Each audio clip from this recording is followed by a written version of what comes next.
So we're headed to a game.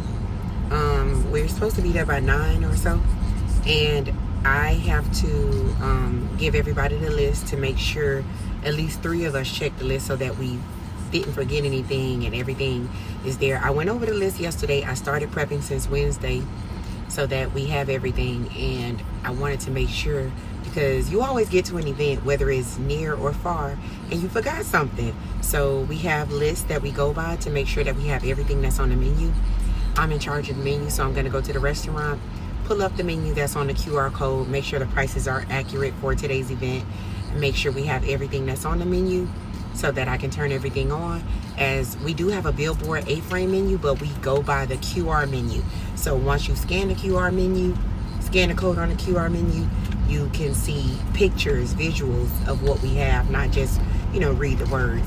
So that's what I do. I usually get there first. I'm usually the first to the restaurant. I also have to make sure that my internet box is charged up and paid for. I got this little box from T-Mobile. It's a Wi-Fi box. So my register works when we go somewhere because we have the Wi-Fi box. I want to make sure I have everything. Then I want to give myself some time to reflect, pray, and just keep it moving throughout the day. And the biggest thing that I'm missing, the number one thing, I couldn't really sleep last night. Well, I can't sleep a lot of nights. And the biggest thing that I'm missing, the key to this whole operation, is my baby girl, my teenage daughter, Honor. She literally, we work well together when it comes to events and fast things. She can either run the restaurant or she can run a truck. So if I stay at the restaurant, she's fine on the truck, running the truck. She can make the food, she can take the orders, or she can orchestrate her brother to, make the food and tell her what she needs. My kids have been doing that for a while. They literally grew up on the food truck like the little ones are. So they know how to do everything on the food truck. It's much easier to them, and she's used to it. So if she were here today, I would probably park the truck, set it up, and let her run it. And then I would be running the restaurant. But she's not here. We don't have the authorization for her to be around us as of yet. So that's what we got to deal with. This is our first food truck event of the season, other than the food truck event we did with the Dolphins. Outside of that, we normally do a lot of football games, and we used to be at the park. I had about a 10, 11 year run with the City of Miami Gardens Parks and Recreations. I was at one specific park, the Ravens Park, and then they kind of switched up. So now we go to different parks. And that's where we got a lot of our clientele, a lot of our following from, is when my son was playing football, we were vending at the parks. So it's changed now. The last couple of years, our revenue has changed dramatically. Not only are we not at the games on the weekends, which takes away from our monthly revenue, we haven't had really too many high school games.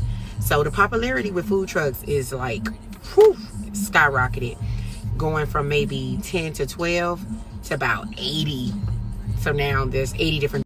There's a lot more of food trucks, and many of them have the same exact niche as us. It's not where it's different and you get a lot of different types. That way you have a lot of different things to choose from. Everybody is like, if they see you making money doing something, they're going to do the exact same thing, just a different name. That's here in our city. So it's a much tougher fight to get events or to be on a lineup or to be a vendor. And not to forget, the people that host the events are now want, more as far as like what it costs to be a vendor. Let's say prices used to be $150. Now they want a vending fee of $300. That makes your profit much, much, much less. You can't really go up on the prices because certain events. So the events that have kids, you want to lower your prices. So that means you're going to take home an even lesser profit. And it makes it much more harder to do these events, because where you would have a food truck that costs more and you got to pay more because it's a mobile food truck, you would make a higher profit in a shorter time. That's not the case anymore. You're kind of breaking even a lot of times. But you just want to keep going, be consistent, because I use it as a marketing tool for my restaurant. You can get the same things, you can get more things, you can get the pastas, you can get the rice. So the restaurant is better for me, but the food truck is great for marketing because you can tap into a new clientele. So that's what we use it for. And I'm going to keep on using it. I'm not going to give up. I'm just going to tap into different markets and do different events in order to gain a different type of following.